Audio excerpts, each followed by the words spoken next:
Crab theory. What that really means, simply put, is excuses. Your tendency to make excuses. As a teacher, if you push aside problems continuing to come up, questions you can't answer, and challenges that you can't solve, then people start to say things like, hey, that's crab theory. He tends to block the process and put up barriers instead of working through different options towards the goal, and they start to place blame. Just so you know that those are excuses.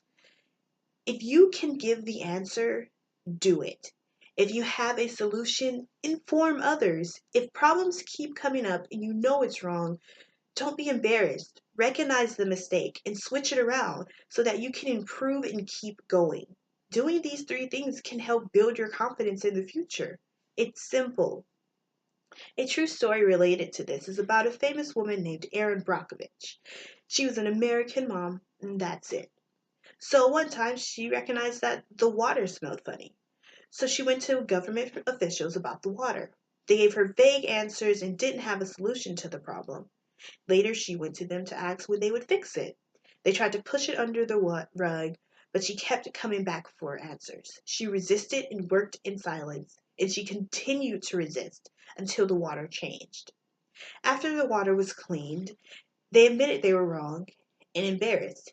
It's been better since because they have answers. Good for Erin. We need people like Erin to save people in our water system. That is specifically what Tamara Gadet is doing to strengthen deaf culture and all the future deaf children. It's simple.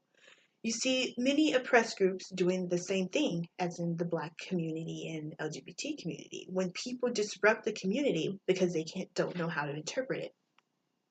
Many in our deaf community discuss, analyze, and learn with each other. There are people who collected money from cochlear implants and hearing aids who are just trying to profit from the deaf community by collecting money from the government to use the community as testers and to analyze it. Those are the people we need to push away. We need to focus on our community. If something happens and a deaf baby is born, our experience works to the developing process, and we can help build a loving environment for that deaf child. DVD, Deafness Variation Database. Man, what Tamara is doing is encouraging people not to keep being oppressed, avoiding the problems in our community and the endless cycle of being embarrassed of our deaf community. Resist that. We must know the answers to strengthen the deaf community, protect future deaf children, and continue to resist. Have a solution? Have a solution? No, resist. If problems show up and you don't know the solutions or a way to help, resist. I encourage you all, teachers, answer Tamara's question. Answer our community. Resist others people's answers and data that are not in the community. Now I'm joining Tamara. Resist.